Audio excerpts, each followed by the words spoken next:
Hey,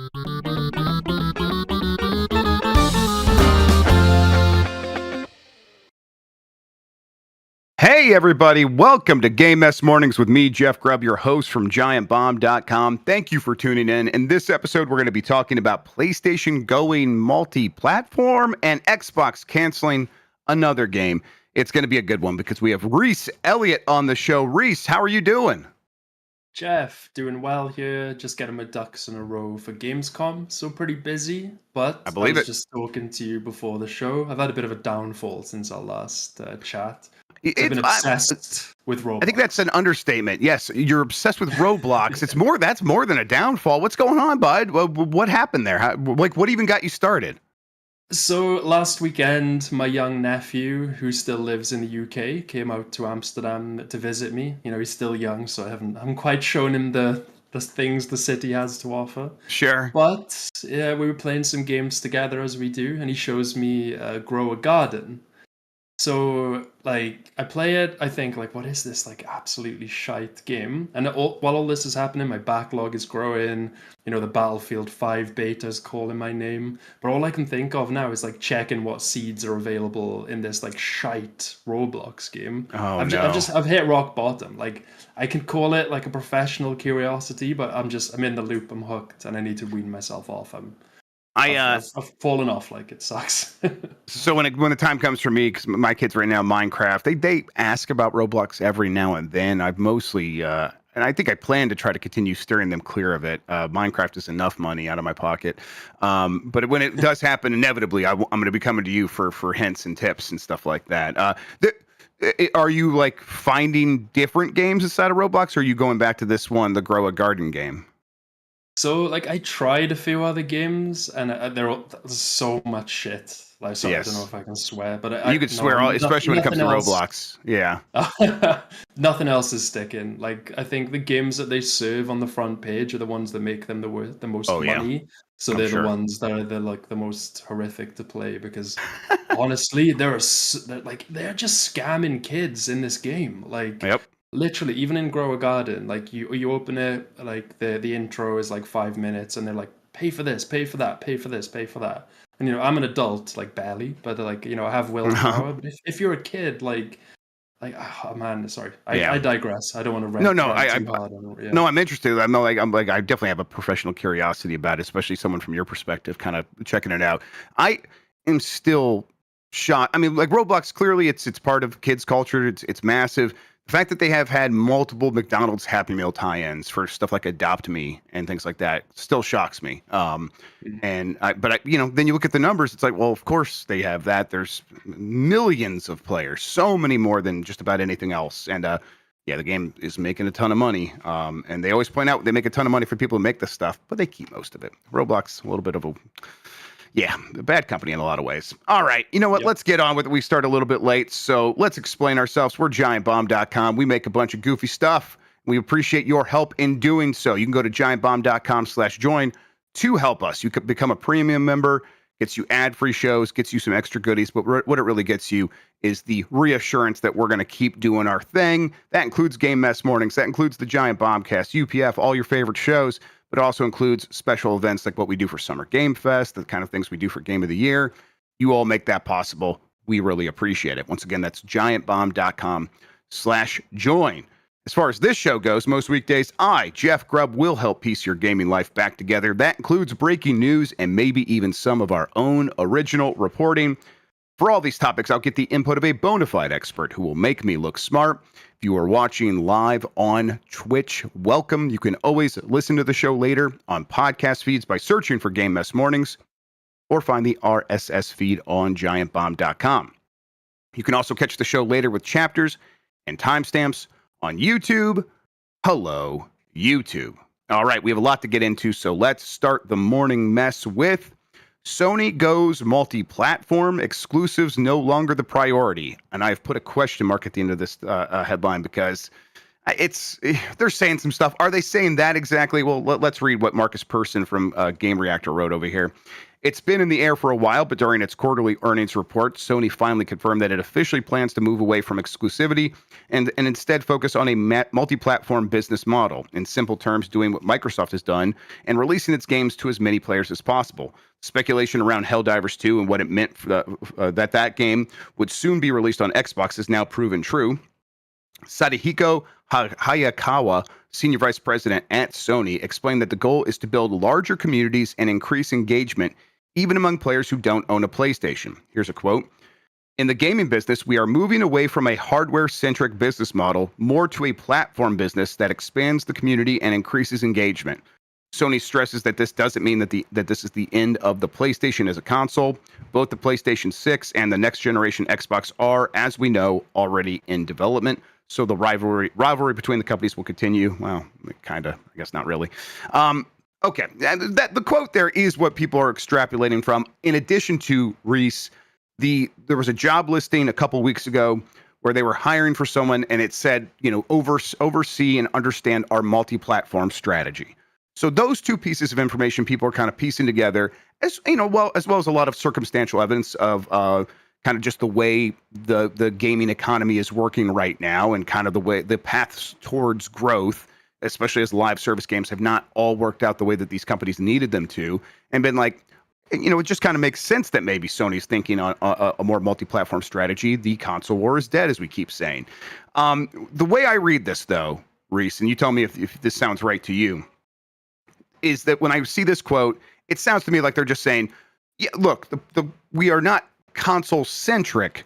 We are maybe going to center our efforts on building games as a platform, because that's just where gaming's at. Like, that is just them acknowledging reality.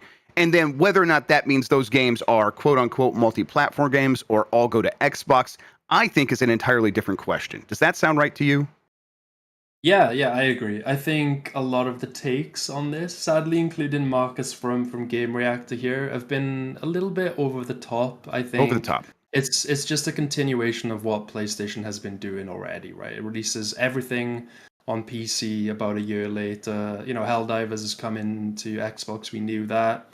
Helldivers came to Steam day and date. It's just and PlayStation's also had Switch games with Lego Horizons day and date. And so it just makes sense, right? Like, in general, the number of console players has been stagnant, or it's growing like hardly anything at all. But like these, PlayStation still needs to grow its revenues and increase, as we say, like its total addressable market, its audience, basically. And so that's why it's expanding to other platforms, including other consoles, PC, and even mobile.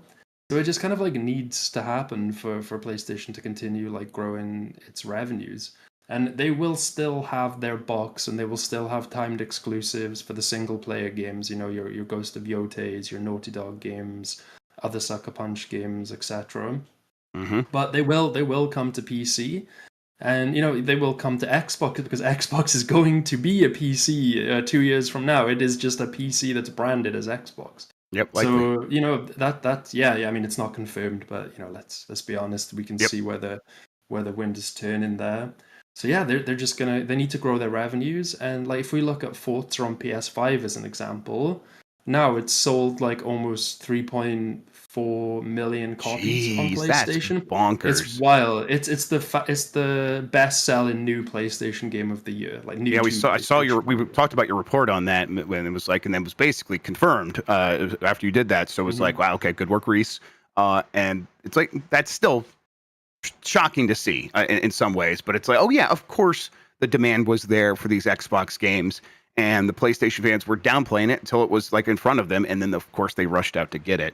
I think, like, when it comes to them acknowledging reality here, it is, we started the show off talking about it, Roblox, and these companies see what the stock is doing for Roblox, and they see the kind of money that's able to make and the number of players that's able to grab, and a $500, and that number's increasing, PlayStation 5/PlayStation 6 simply cannot compete with a Roblox being everywhere. That's a whole other stratosphere that these consoles are not in. Now, again, does that mean that they're abandoning PlayStation? No, but I do think it, like, what does this mean for us, people who are playing a variety of games, a lot of traditional style games that you go to retail and buy. It probably does mean that there is a slightly reduced focus and investment in those kinds of games. But I think we can already feel that has happened. And I think that they have reached an equilibrium there where I don't like the 2 to 3 games that we're getting from PlayStation publishing a year at this point, or at least the 2 or 3 big ones that we're getting. Like, I don't think it's going to be reduced from that point, but I do think they are not going to try to ramp it up to get it back to like, oh, now we have 7 games in a year. It'll be, here's a handful of relatively big games, and then the rest of our efforts are going to go into trying to build, having our own Roblox, which, that sounds like, what are you talking about? Like, just look at what everyone else is doing. Grand Theft Auto wants to have their Roblox. Fortnite does have theirs. Minecraft does have their way to play other games inside of that stuff. Everyone else has done this in one form or another. PlayStation's trying to get on board with that. And I think they feel like if they don't, they will get left behind, even though we just got their financials where clearly they're not being left behind in terms of making money. They're doing very well. But how do we sort of square that circle, Rhys, to like make that make sense? Yeah, I mean, they're just hedging their bets, right? Like right now they're winning, they see the winds changing, they're positioning themselves for the future. They know that, this console stuff isn't going to last forever, candidly, because, younger gamers, they're playing on mobile, right? They graduate from Switch or mobile to PC usually. Like there's no kind of room for console among this younger generation in general. So they need to do this, right? Like Xbox has had a lot of flack for its decision to, shift its strategy. But like PlayStation is like, just let Xbox do the R&D. Let them, test the waters. And the waters are hot. So, now PlayStation's jumping in. So it's smart. It's a smart strategy. And also like people who, hate Xbox for going to PlayStation, hate PlayStation for going to Xbox. Like, honestly, grow up. Like, Yeah, you gotta just like a lot of these guys are in their 30s and 40s. Just like shut up, enjoy the games, be happy that games you love are going to other platforms. Like, what is this? Like, Yep. What's the difference? It's not bad. This is amazing. Like, your favorite game gets to be enjoyed by more people. Your favorite developer gets more revenues, gets more chances to get their next game subsidized. Like, what is wrong with these fanboys? Just enjoy it. Like, it's good. Unequivocally, It's good. It's good, and it's they're trying to sort of rationalize what they're seeing. I saw some stuff on Twitter yesterday when I logged in, and I immediately logged out because boy, it's a bummer over there. But what I saw was just like them trying to be like, okay, well, yeah, sure.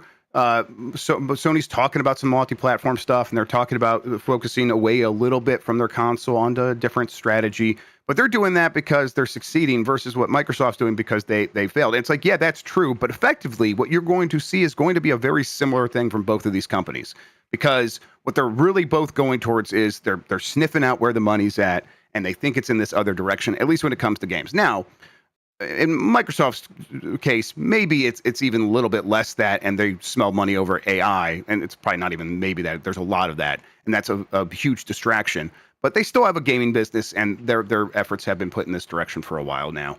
And it's just, effectively for people who play games, what this is probably going to mean is fewer and even larger games from these bigger companies, and that is the direction all of them have been going. And that also means that each game is going to be an even bigger risk, and so just all of the sort of holes that these companies could fall in might get bigger and scarier and riskier. And it's going to be kind of a situation where if they have one big miss, like how are they going to feel about continuing to invest in games going forward after that? We'll have to see. They've already had that with Concord and a couple other stuff for live service games. But if one of their, traditional single player games miss, I'm just afraid of like what they're going to feel about that after that, because these games are just getting more and more and more expensive. And then that return on investment does have a visible ceiling at this point, and that's what they're concerned about. They hate seeing that ceiling. They want to have infinite growth, or at least the imagination of I can see a path towards infinite growth, and being able to be aware of that ceiling and kind of constantly butting your head against it in the way that some of these companies are, especially Sony. They want to find a way around it, and that's what this is all about. Yeah, absolutely. And as well, when you look at the data, and I think, PlayStation's pouring over this data. Like Hmm. Helldivers 2 sold twice as many copies on Steam than it did PlayStation. And I think that was a big eye-opening moment for Sony because they had no idea what they had with Helldivers, and it, is their fastest selling game ever and sells twice as God, many that's copies right. on Yeah. PlayStation as on Steam than PlayStation. So, their eyebrows perk up. They're like, oh, wow, like we need to like shift our strategy a little bit, and lo and behold, that's what they're doing. So yeah, we're just going to see more of it going forward. This is the games market outside of Nintendo now. Yep. Yeah. And Nintendo still in the games market, but a unicorn, very different situation for sure. Okay. Let's keep going. Microsoft pauses development on Avalanche Studios Contraband. This is from Vicky Lake at gamesindustry.biz. Microsoft has paused development on its upcoming shooter Contraband. Stephen Totillo's game file broke the news late this evening, but there's been no formal word from Microsoft or developer Avalanche Studios. The report claims neither Avalanche or Microsoft have responded to comment, but a source familiar with the matter noted that production had been put on hold, and the announcement trailer for Contraband was reportedly set to private on its YouTube channel several weeks ago. Oh, I didn't realize people had noticed that. It's unclear if the project had been shelved due to internal pressures or as a result of the 9,000 layoffs Microsoft made across its gaming division on July 2nd, but we believed at the time that the initiatives Everwild, okay, Vicky's, I think that was rare, and Perfect Dark were the only two games canceled directly as a result of the cuts. People have like checked in on OD from Kojima and all this stuff, and like I guess that's still going. But yeah, it was Perfect Dark, Everwild, and now Contraband. It does feel like the Microsoft that was greenlighting these games years ago is gone, and now this different Microsoft with a different eye is going back and reassessing all of these things and just being like, we don't think even if this does work out that it's going to be worth it. How do you read this, Rhys? Yeah, I read it in a similar way to you. The context there is like Microsoft announced those disgusting layoffs across Xbox Game Studios early last month as part of a 4% global workforce reduction across the whole company. And the goal in Microsoft's words, definitely not mine, is to like streamline operations, protect what is thriving, and focus on like the most promising opportunities. And like I think Phil Spencer at the time like really emphasized the need to like focus on pouring resources into games with the highest potential. And then projects like Contraband, which had seen like very little public activity progress, took a hit in that reprioritization, if I had to guess. Like it was announced like 4 or 5 years ago. Four We years haven't ago, I really think. Yeah, 4 years ago. We haven't really heard anything. Like nothing. you said, that trailer was like quietly made private. And yeah, it just seems to have been a casualty in this like strategy shift. And like it's sad for Avalanche. This is a loss of a major AAA contract for them. It's going to mean like a revenue gap in their books, that they weren't Yep. expecting. They can shift that to other projects, but or redirect staff to other internal projects. But maybe they don't have that much going on, so there's a Yeah. risk of like layoffs or restructuring.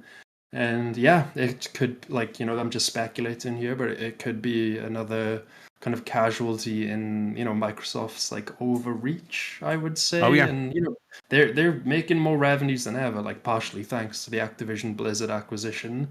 But like Contraband like seemed like a cool game, and Everwild did, and there was that MMO that was cancelled that even fucking Phil Spencer loved to play. So it's yeah, it really annoys me like as a gamer, but like as an analyst, I can see where they're coming from, but it does upset me, and it's it sucks. It really sucks. We're getting one fewer potentially good game here.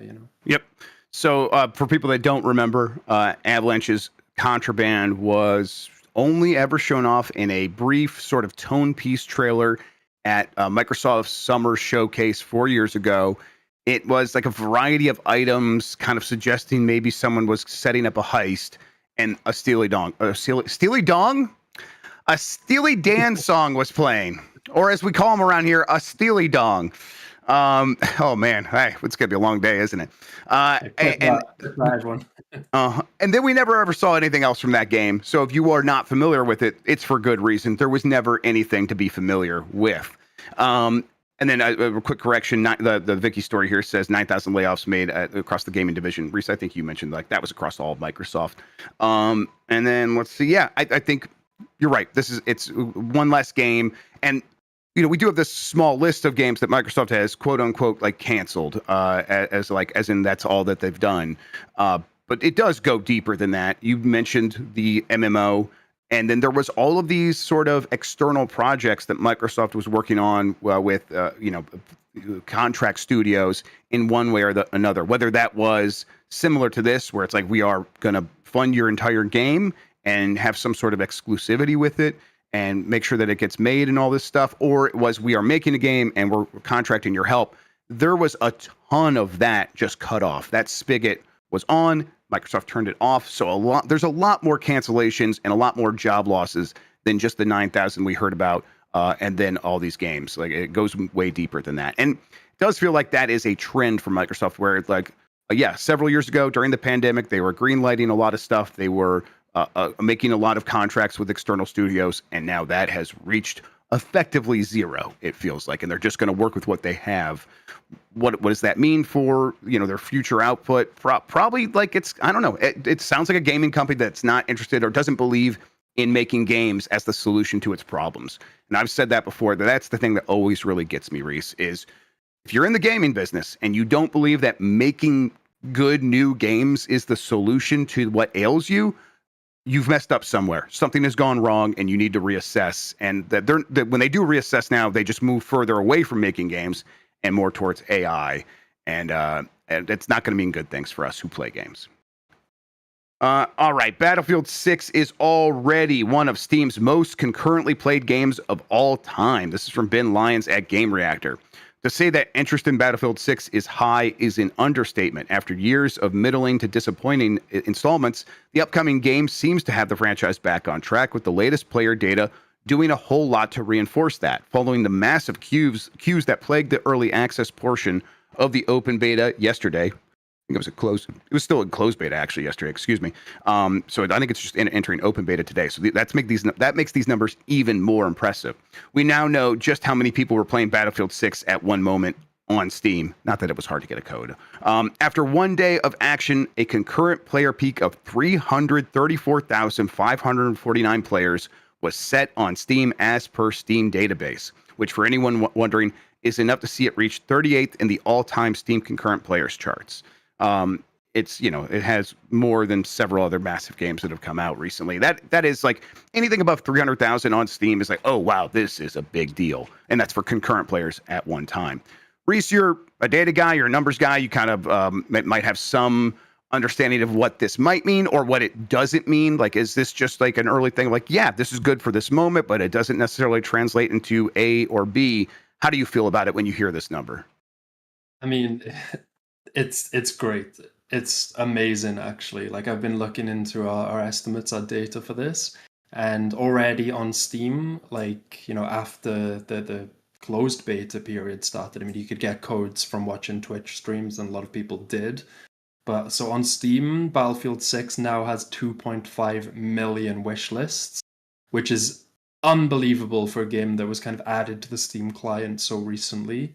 And like perhaps like even more shocking to me, over like 400,000 people have already like pre-ordered it on Steam and put the money down for it. And that's not just your $70 as well. That's the premium edition too. So EA has already made like over $20 million from this game on Steam. And like it's unheard of. And like, for decades, like even diehard Battlefield fans have had to like concede that Call of Duty is the bigger game, and that it feels better to shoot in COD. But I've been playing the Battlefield 6 beta between Grow a Garden when I want to squeeze it in, and like it feels good, right? Like the new approach to the ballistics, like the hit scan at close range, but the projectile drop at distance, like it really like feels good to play. Like when you're up close quarters feels like snappy, responsive, like COD. which is relevant because on Steam, about 2/3 of the Battlefield 6 wishlisters have played COD via Wow. COD HQ. So, but like then when you're looking at the long term, like, you know, it's the game is just like satisfying to play. So it has that like ranged shooting that like Battlefield players love. It has the like more COD feeling close quarters, but it doesn't just feel like another COD clone. Like it's its own thing. Like as you can tell, I'm pretty excited about this one. Yeah, I'm ready to get there. I think Jan mentioned in chat that he thinks we might try to place him before UPF. I think that's a good idea. We might make an effort to do that today. And I'm excited to try it out, which is not where I was at a little bit ago. And this is exclusively due to the hype from other people. It's not like anything I saw. Like, yeah, the trailer looked good for sure. But hearing people be excited about the game is infectious. And I do think that is kind of carrying it a little bit. Now, a lot of jokes in chat about the 100 million player number that they said that they wanted to reach with Battlefield 6. And they're like, well, they're 0.3% of the way there or whatever it is. This is a sign that this game does have the potential to pop off if they can line up all the pieces correctly, right? Obviously, it's a difficult thing. They have to sell a premium price game. There's going to be a free-to-play component. There's all these factors to it. But, I mean, it's better to start here than from, like, a lower point, right? Yeah, exactly. And I'd say as well, like that 100 million was like not necessarily confirmed. We don't know if the source is that reliable. So like, you know, take it with a pinch of salt because 100 million for a premium game is wild. I don't think even EA, like FIFA doesn't sell that much, right? Like, right. That had to be like, we want the free to play side of this thing, whatever that ends up, like how that plays out. They want that to be what reaches that. And it's like, okay. And they need something like that because you're right. The premium price game is so far away from doing anything like that. Overall though, it's cool to see this game being able to like find its footing. I think obviously being Battlefield 6, feeling like the spiritual successor to 3 and 4, as Vince Zampella said that's what they were going for, is one of the keys here. And then I think it just is a matter of if they can make this game feel alive and deliver on content once it's out, I think they're going to be in a very good place with it. But we'll see. Game is coming out. What is the release date on this? It's coming out later this year, right? It's coming out October 10th, I think. Thank you. Yes, that's one of the October games. A busy October this year. All right, we're going to take a break. We could skip out on this if you go to giantbomb.com/join, get the premium ad-free version of the show. In the meantime, though, we're going to go to these breaks. We'll be right back after this. This episode of Giant Bomb is brought to you by giantbomb.com/join. Join us there, become a member. It helps us make fun stuff. It gets you ad-free content. It also helps us make some extras here and there that we'll give exclusively to you as members. It's giantbomb.com/join for $10 a month or $100 a year where you save $20. You can support us in making all the cool stuff that we make over here at Giant Bomb. Once again, that's giantbomb.com/join. Become a member now.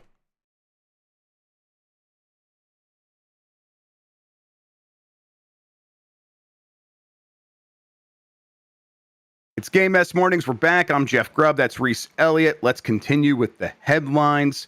Nintendo announces My Mario, a range of products for young children, including amiibo building blocks. I saw a pretty good headline for this, Rhys Elliot, from Dual Shockers. That was like Nintendo begins spawn camping new consumers. It's like, yeah, they're just going to get them while they're that young. As soon as they spawn, Nintendo's going to be the first thing they see. This does come from Chris Scullion of VGC. Nintendo has announced My Mario, a new range of Mario-themed products aimed at young children. The My Mario range will go on sale in Nintendo's Tokyo, Osaka, and Kyoto stores from August 26, with select products being released outside of Japan in 2026. One of the main products in the range is a wood block set featuring characters and items from the Super Mario series. These will be sold in 3-piece sets for $20 or full 30-piece set for $135. $135. Each of the character blocks can be used in compatible games, blah, blah, or no, each of the character blocks include Mario, Luigi, Peach, and Yoshi, blah, blah, blah, but they're also amiibo. That's why they can be used in compatible games. There's books, there's a bunch of other stuff. There's an app where you can poke at Mario's face. And that's maybe one of the more interesting sides of this is like, oh, they're releasing that on Switch, but it's also going to be on mobile phone. that to me sounds like, okay, Nintendo is like rethinking their mobile strategy, and really they're sort of introducing Nintendo to different audiences strategy. And it's no longer like, here's just Fire Emblem on mobile. It is, let's get them while they're young and just let them know what Mario is. And so that like when they're a little bit older and they're asking about where do I get Mario now, they first know to ask about it. And then the answer is still buy a Nintendo system and buy a Nintendo game. Pretty good strategy, right? Yeah, I think it's smart as fuck, honestly. Like for decades, Nintendo's magic was being like a kid's first gaming experience via Mario or Pokemon, myself included. But that has been like disrupted a little bit, right? Like the early engagement battle is now dominated like by mobile, Roblox, YouTube Kids, all these things, all these platforms. They capture like massive daily attention from kids who might otherwise be playing like Switch, right? So the way I see it, Jeff, is that like this My Mario range is like a brand reacquisition strategy for this like pre-gaming demographic, so to speak. So like ages between like, I don't know, 0 and 4, like before they form like deep brand loyalties elsewhere. Nintendo is like trying to be like, to get there literally on the ground floor, not literally on the ground floor, although kids do crawl on the ground. So yeah, so literally, yeah. Yeah, exactly. So, but it's like, before they're old enough to hold the Joy-Con or even a tablet, because there's like, plushy toys for the crib and stuff like that, like a literal kid's crib, not the house. And like traditionally, oh god, these puns, I need to shut up with these. But like Nintendo's IP ecosystem is basically for kids like 5 and over, and like very young kids, they usually enter like through older siblings or, parents. I guess you're very familiar with that, Jeff. But now, like with these kids, like blocks and plushies for the crib, the tiny books, like the kid book, sorry, that's the first step, and then they'll go into the Switch games, and then they're like lifetime fans, right? Because I think we talked about it like when we chatted last, Jeff. Like Nintendo is becoming so Disney-like. And like, the Disney's empire runs on that generational loop. Like, in the toddler years with the Mickey plushies, the Frozen dolls, the preschool TV, like the park visits. And then having the amiibo, like the blocks be amiibo, sorry, like linking directly to Switch games means that there is that link. And then there's also like stop motion, like shorts that will probably fit into like the Mario movie universe. Yeah. And like, it's all just kind of like coalescing around like those, like we call them like cultural touch point references. And again, the Japan first release is smart as well, because Nintendo can like test that concept a little bit in its most loyal market, and then roll it out in the rest of the globe. So it's pulling back attention from Roblox and mobile and creating I'm going to be very consultancy minded and say like cradle to console engagement. It's so smart. I think it's the right move for them to make with the threat of Roblox and other things. Yeah, and they've always been decent about merch. They've definitely improved their sort of exposure to merch over the years since the Wii U. After kind of marching orders from Iwata, being like, we got to be taking more advantages of these opportunities that we have to sell our stuff. And they also have like a partner that is very good at that generational sort of refresh in the Pokemon company. That has kind of mastered that, and they have not necessarily done exactly this, but they definitely have plenty of young aimed products, to the point where if like a kid sees Pikachu, they could just be like, I want something Pikachu before they ever play the game, and it just kind of follows from there. This can kind of do the same thing. I think, Mario is a character that has a lot of appeal, but it's actually, he's not necessarily like a Sonic or a Pikachu where a kid sees him and is immediately like, that's my favorite thing now. I just saw Sonic, that's my favorite thing. I saw Pikachu, that's my favorite thing. But kind of like being there and giving the kids a chance to like learn them, I think that is going to make a difference here. But I also think this stuff is really cute. They're doing a good job on it. So kind of wish it was around when my kids were this toddler age. Would have really gone a long way, and I probably would have bought a lot of it. All right, moving on. Nintendo patent featuring crank and a clickable wheel attachment for Joy-Con 2 surfaces. This is from Liam Doolin at Nintendo Life. Patents don't always lead to something, but it's still interesting to see what companies might be up to, or at least thinking about behind closed doors. In the case of Switch 2, Nintendo has already delivered some unique features like Joy-Con 2's mouse mode, and now a few other ideas have seemingly surfaced. This information comes from the World Intellectual Property Organization via Nintendo Patents Watch on social media, which highlights attachments for a crank and what's described as a clickable wheel. The crank has a rotary disc, which is tracked by the mouse sensor through a window. So it actually connects to the Joy-Con, like the way you connect the Joy-Con to the Switch 2, this connects to the Joy-Con the same way through a magnet. And then you crank the thing. And the same way like Labo had those like little magnetic, those reflective strips, and the IR sensor could look at that and check and see if that was reflecting back at it. It's doing something similar, but this time it is the optical sensor, which is basically just a camera on the bottom or on the side of the Joy-Con, is now looking at some material on the inside of this crank. And now you can add a crank. And it really does kind of look a little bit like a fishing rod. It feels like this is perfect for a fishing game, although who knows if, this thing will ever come out, and two, like what kind of games they'll release for it. As far as the clickable wheel, let's see here. The crank has a rotary disc. According to the same source, the clickable wheel rotation is tracked by the mouse sensor via a gear train, and its click is transmitted to the SL button. This attachment also included a second button to press the SR button. Just another thing where they could probably do some fun stuff with this. Do you feel like these are things that we will actually see? Like there is a weird EPD. EPD being one of Nintendo's internal teams. I think it's EPD4, one of them that does a lot of like Game Maker Garage or whatever it was called, and Labo, and all these odd things. Does feel like maybe shipping a game with some fun stuff you could plug a Joy-Con 2 into seems like the kind of thing Nintendo would go for. Do you expect that? I mean, whether or not this patent comes to fruition, I don't know. But it sounds like a fun way to play a Mario Party mini game or a new WarioWare game or something like that. But yeah, I don't know what the uptake would be. But like, Nintendo, they always find like ingenious ways to kind of, bring like different physical, tangible mechanics to games. So if anyone can do it, it's them. But I don't know. It's weird. It could be another vitality sensor, or it could be. Another Wiimote. Who knows? Like, we'll see. Yep, I love a good fishing game, so I'd love to see it just for that. But Nintendo will probably do something even stranger. Lego Party gets a release date. This is from My Nintendo News. Development studio SMG Studio has announced Lego Party, and it's coming to the Nintendo Switch on the 30th of September. I think it's coming everywhere on the 30th of September. The guys played this when we were at Summer Game Fest. I was in another appointment. I got to see the bare end of it, and they seemed like they were having a great time. It looked like a lot of fun. I do believe Jan ended up winning that on behalf of Jesse Fatelli.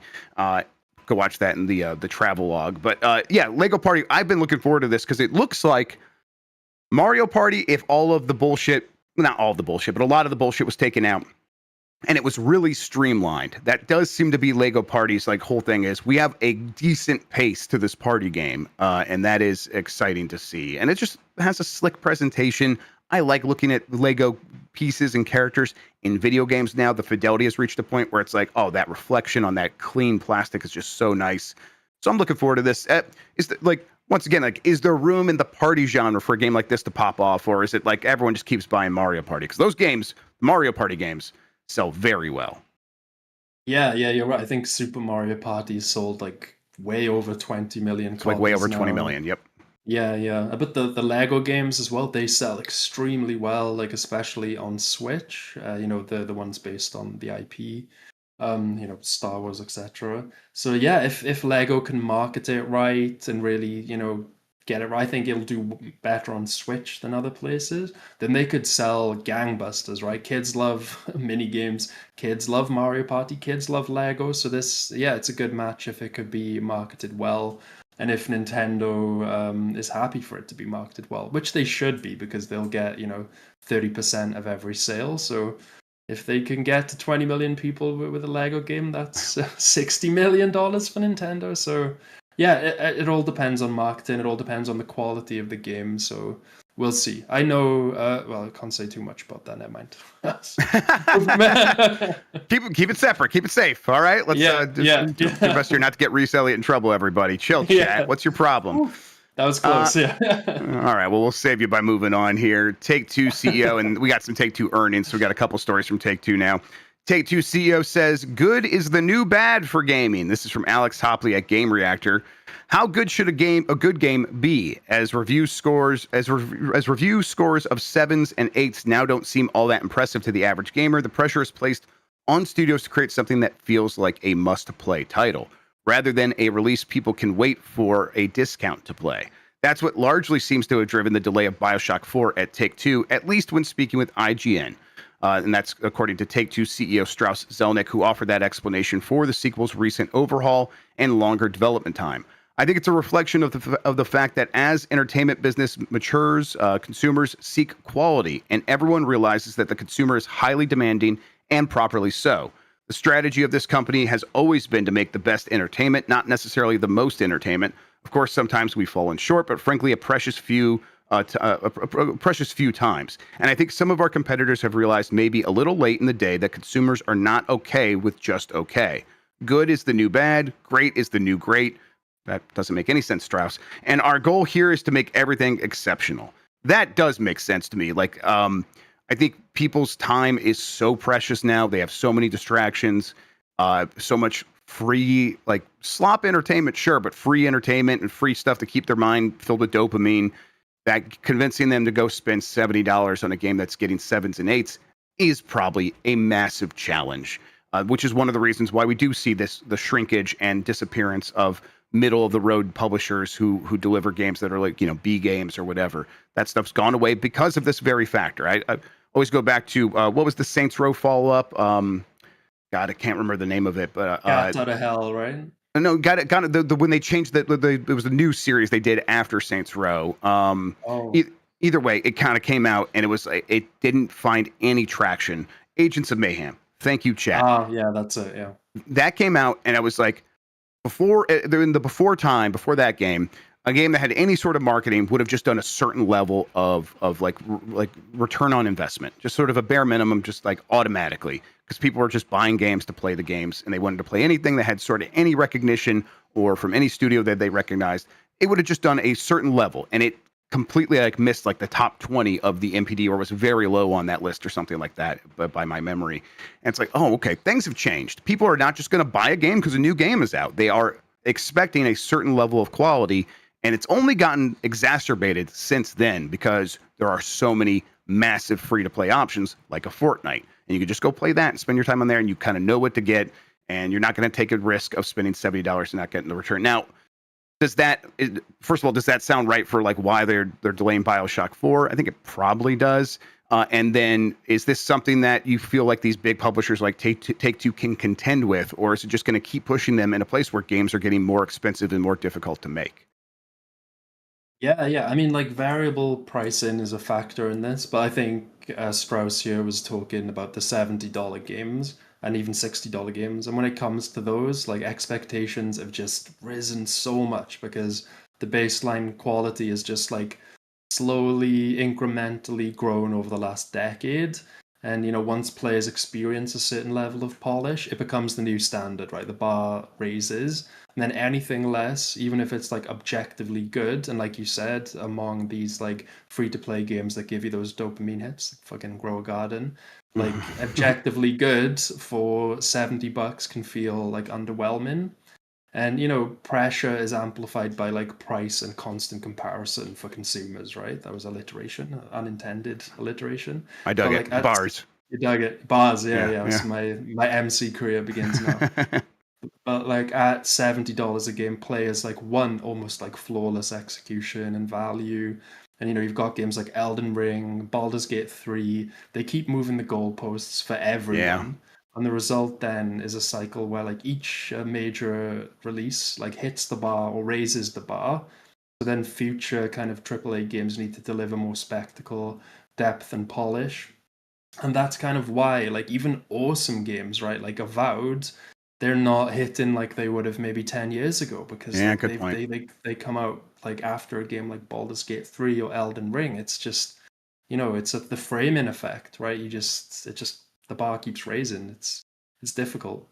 What I think it is GPU versus CPU.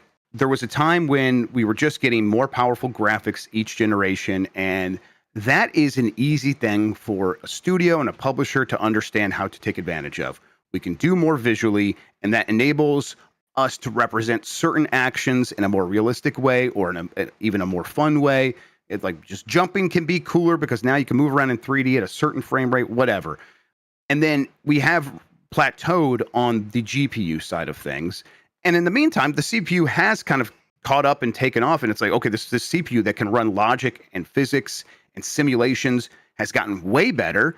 And that shit is hard to take advantage of. That requires a lot of creativity. It requires a lot of like, what can we do with this that we couldn't do before? Whereas like before with the GPU side of things, it's like, no, we can keep doing what we were doing before, but even better now. And people are going to be excited because it looks better. And it's like trying to come up with a new game idea that takes advantage of a more powerful CPU is challenging. And I think and expensive and risky. And it doesn't necessarily pay off the way making a game that looked better paid off. So I think developers are just in a weird spot where they don't know how to just naturally take advantage of the hardware that's put in front of them. And so they are left to be like, okay, if we had more time or money, and then that leads to this, every game is more expensive than the last one and it's taking longer than the last one. And that's a huge challenge that these developers and publishers are still trying to shake. Meanwhile, Take-Two also said Bioshock 4 won't be canceled. And that's the promise of Take-Two's boss as well. This is from Blair Marnell. It's going to come out, Zelnick told IGN. That I can say hand on heart without question. We don't talk about how long our development cycles are. We have had some ups and downs along the way. That is accurate, and we have had changes in studio leadership. That said, we have very big shoes to fill on Bioshock because of the legacy of Ken Levine, the legacy of what has gone before, which has been so successful. And we need to make sure that this experience is true to the Bioshock DNA on the one hand, and a massive step forward on the other hand. That's always challenging. We think we're up to the challenge, but it has not been seamless. Honestly, it feels like he just said what I was just saying. Like, they want to make something new and familiar, but new in some exciting ways, and that's such a challenging thing to pull off. Now, the reporting we got on Bioshock 4, Rhys, was that there were some narrative issues. It sounds like the way they're talking about it publicly sounds like it's more than that. Sounds like just straight up quality issues with the game. Like when a studio delays something like this does cause them a significant amount of money, right? Because apparently this game was supposed to come out relatively soon, and they did push it back, and they are changing leadership, so that just comes with a significant delay probably. That's a very expensive thing to do. So they must believe in this game still if they're going to invest that much more in it, right? Yeah, absolutely. Like the developers making this game live in very expensive cities with very high salaries. So even a delay by 6 months, a year can really, really cause a lot of trouble for Take-Two's accountants.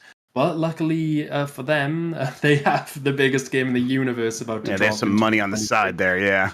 Exactly, so they can take that hit. And, like we were just saying, like the bar has raised for these kind of games. And Bioshock is one of those franchises known for, number one, it's like narrative, just finesse. And number two, it's like polish. So if either of those things are missing, and the reporting shows that both are currently missing for Bioshock 4. Maybe both are good, but they both need to be great.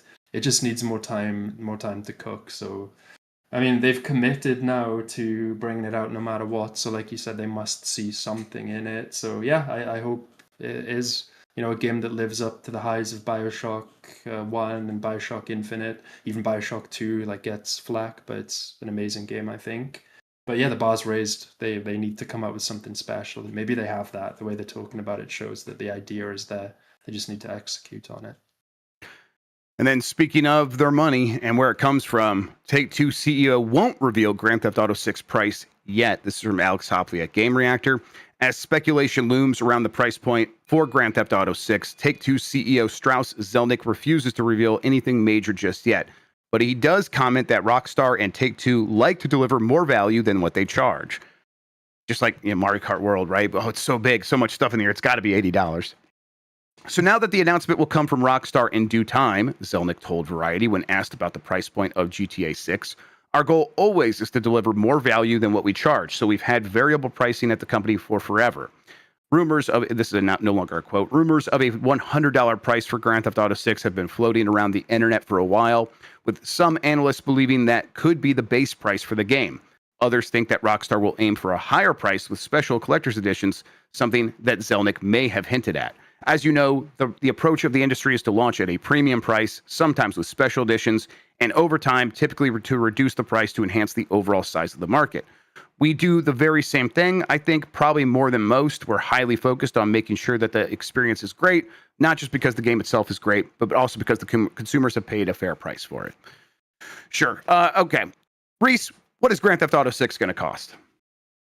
So I think it's going to be between 70 and 80. I think the $100 base edition is kind of crazy. Like It's also not necessary, right? Because they could just do a $100 early access deluxe edition and sell several million there, and then still have the news of, oh, this game's only 70 or even 80. People will probably be okay with 80, right? For Grand Theft Auto 6. So yeah, continue. I interrupted you, but yeah, what else? Why else do you think it's going to be in that price range? No interruption. Like I totally agree. I think there's three reasons, right? One of them is what you just said. They can charge for the deluxe edition 100 to 120, throw a shark card and early access in, and they can monetize those super fans, those gamers with higher disposable income. And then the base edition between 70 and 80 can be for everybody else. So everybody wins, right? Like more audience, more money for people who can afford it. That's great for Take-Two. The other reason is that GTA Online, right, is GTA really Online. cash cow. So like slapping $100 entry fee on that would shrink GTA's like total audience to monetize, which would be, you know, good for a short-term bump, but long-term it just doesn't make sense, right? Like not everybody can or will justify dropping 3 digits on a single game. Like especially in this economy, right? Like you can't. Like a lot of people want to play GTA, they won't pay 100 for it. So that sucks for Rockstar. Sorry, Jeff, you want to say something? Yeah, we like Grand Theft Auto Online is still a massive question for how it's going to work with Grand Theft Auto 6. They haven't said one word about it, and I think I assume that it will just kind of work the way Grand Theft Auto Online worked with GTA 5. It is a mode included with the game when you buy the game. Is there any chance that it's free to play separate from Grand Theft Auto 6, or is it just they make too much money by including it? Because my understanding, or what people have explained to me before, is one of the reasons GTA sells so well is it includes shark cards that people get money for inside, like, and that they can use inside of GTA Online. And sometimes it's a better deal just to buy the game again to get these shark cards. And it's like, well, if GTA Online was free to play, they could still do that, include shark cards in GTA and take advantage of that strategy, I guess. Do you think there's a chance that GTA Online 2 or whatever it is, again, it could just be an update of the original GTA Online, do you think there's any chance that that is free to play? I mean, there is a chance, honestly, but I don't think they'll do it because, you know, GTA 5 is paid with GTA Online. It still has like what 215 million copies sold. Yes. So you know they could probably, I don't know, double that or something by making it free to play. But I mean, I don't know, maybe not even then. So I don't think they'll do it. But like you did like kind of hit at it there, Jeff. Like Rockstar does have to like migrate an entrenched kind of GTA 5 or GTA Online player base. Yeah. And this is like completely uncharted territory for Rockstar, right? They've never really had to compete with themselves. Maybe Rockstar or GTA to Red Dead, but never GTA to GTA in an online basis. And, you know, if GTA 6 can't lure players away from GTA 5, it can cannibalize its own potential. Yeah. So, yeah, I think the cheaper it is, the better, but I think free to play would diminish it. Also, do you want a little bit of analyst beef on the show? Yeah, let's do it. Yes, I love this. There's always scene drama. What's the scene drama in the analyst space? Okay, so Michael Pacta, we all know him. He came out and said Whitefish Morgan's own, yeah. He said that he thinks it's going to be $100, and so like a lot of journalists emailed me like asking me what I think, and so you know I answered, and then GameSpot published an article from you know with some of my commentary saying that I think it's going to be like 70 to 80. I think it said 80. And then I get an email from Michael Pachter out of nowhere saying like you're wrong and this is why, and like it was really like passive aggressive, I'm gonna say. I And he Michael Pachter's kind of a dick. I'll just say it. Like yeah, one of my dude, earliest yeah. examples of going to an event in this industry was I made like a mistake and I like went to the Michael Pachter party like later. And the only thing he said to me was, "Hey, you made that mistake," and then did this hand motion to me, a dismissive hand motion. I've never had anyone actually do that to me in my entire life, except for Michael Pachter. And then he walked away. I'm like, okay, then, all right, well, that's that. I'm glad to know what kind of person he is, but yeah, he's kind of a dick. So I can like corroborate that kind of thing. Number one, he's wrong more than he's right, so it's insane that he would do that to you. But like, so I like as a kid, like I really enjoyed his content on game trailers. When I was a teenager, like it was kind of like formative for me in some ways. It was cool to see an analyst like on a show like that. I mean, it probably would have been even more formative if I could have watched a show like this with someone who's not, like you say, a dick. But so I was at the last Games Beat event in LA, moderating a panel, and Pachter was on that panel. So before it, I went over to him, was like, "Hey, like I watched your content a lot when I was a kid. Like I really enjoyed it. And I think it, influenced me a lot. Blah blah blah." And he barely responded to that. And then he gets his phone out and shows me a picture of a yacht that he's bought. And I was just like, Oh, dude, gross. like, and yeah, don't meet your heroes. Like, I mean, I probably shouldn't be saying this, but It's whatever, listen, whatever. well, listen, Yeah. he can go cry on his yacht. He'll be fine. I promise. I promise Yeah, he'll be yeah, all right. yeah. And everyone, yeah, gamers have never liked him because it's just been like he does say things and makes big statements, and then they are often wrong, and people like to dunk on him. And then he just goes and cashes his checks, and he's just fine. So whatever. Pachter, what you want to talk sometime? I'll talk to you. I don't care. But yeah, it's everyone gets it.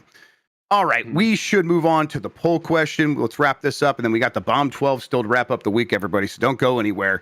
The poll question from yesterday, have you ever played DayZ? That's separate from Daisy. This is DayZ. It just launched on PlayStation Network or PlayStation Plus this week, and it's doing very well on there, apparently. But 76% of the respondents said no, they've never played DayZ. 24% of people have.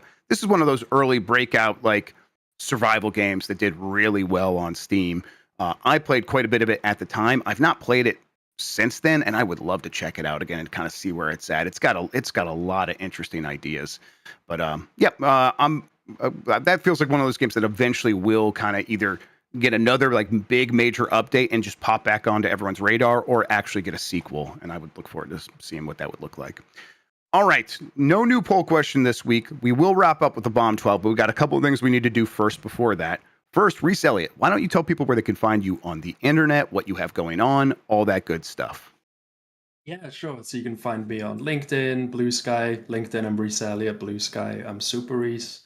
I have a Substack called the Alinea Insight, where I kind of dive deep into our games estimates, and will also rant about market trends sometimes. So you can find me there. Or if anybody's going to Gamescom, I'm going to be there. I'm going to be there on the business days and the public days. So if anyone's around, like wants to grab a drink, talk games, I'll be around. So yeah, you can find me those places digitally and physically. So yeah. Fantastic. All right. Let's see. Jan, we'll go to the Bomb 12 here in a second. Before that, though, what's happening first on Giant Bomb for the rest of today? We are going to try. I'm going to try to play some Mafia next. And then we're going to try to play some Battlefield. Then for sure for UPF, we'll do Sunderfolk, which is this cool multiplayer tactical RPG that kind of plays a little bit like a tabletop game. Very excited about that. So busy day for the rest of the day. Looking forward to getting all that set up. And then we'll be back Monday. Mitch owns Mondays. Look out for, Monday mornings missed with Mitch. We're going to continue playing Riven, which I've been just adoring all of these streams, having a really good time solving puzzles with Mike. He's a fun sort of a skipper on a stream like that. And then, he'll be back with Mega Man Monday evening gaming at Mike's at night in the evening on Monday. But of course, Game Mess mornings will be back, and we'll have all that fun stuff then. In the meantime, there's some quick looks on the site. And with all that said, let's get to the Bomb 12. That's right, everybody. It's that time of the week where we tell you which games matter to the people who are really playing video games. I put out a weekly poll. If you want to try to track this down, if you're like, hey, how do I vote in this? How do I have my voice heard?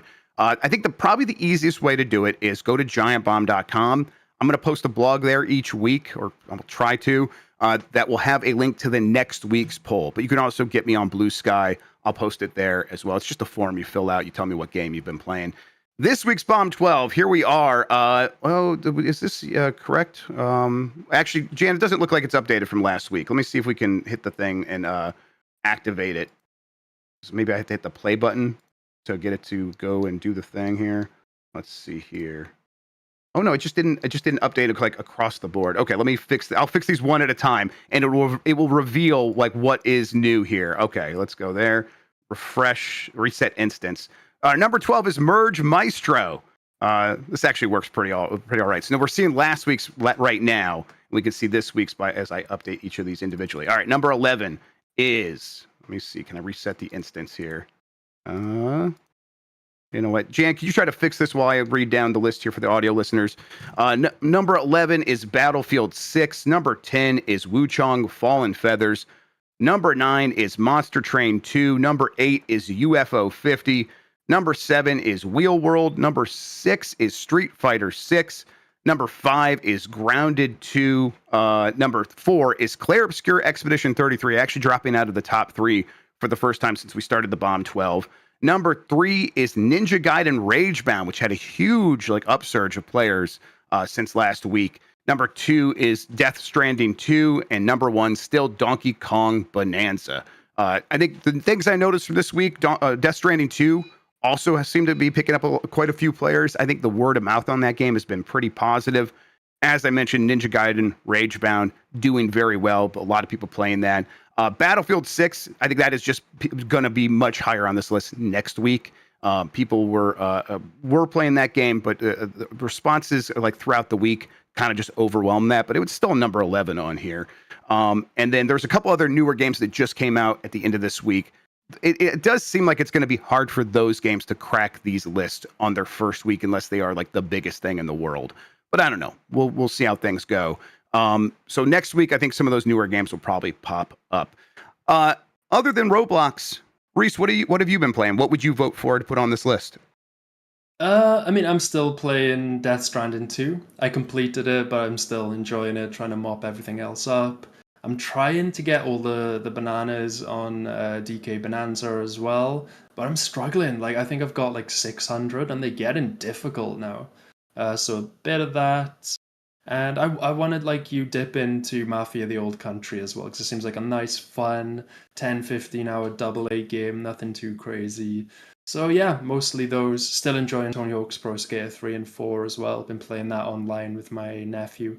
He recruited me to Roblox. I recruited him to Tony Hawk. Seems like well, that's okay. That's a fair exchange.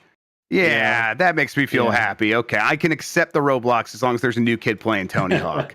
That is. And so he also got one of his friends to buy it. So yeah, I'm really trying to spread the word, the good word of Tony Hawk. So all right, that's okay. We should all do the same. We should all do the same. Yes, we can be a better people if we just believe in the youth and believe that they can like Tony Hawk as well. All right, we'll get the Bomb 12 image updated, and I'll post this on social media and everything, everybody. With that said, though, Rhys Elliot, thank you so much for hanging out with me today and talking about video games, man. I really appreciate it. It's my pleasure. I love it. Always have a blast when I'm on the show. Always learn a lot. Always likewise. Probably say something that I shouldn't have said, but no, never. You gotta have fun. No. Michael Pact is going to be in my DMs. Yeah, well, whose isn't? Who's he not in? All right, everybody. Thank you so much for watching and listening. You're the best audience in gaming. Until next time, have a good one. Take care of yourself, and goodbye.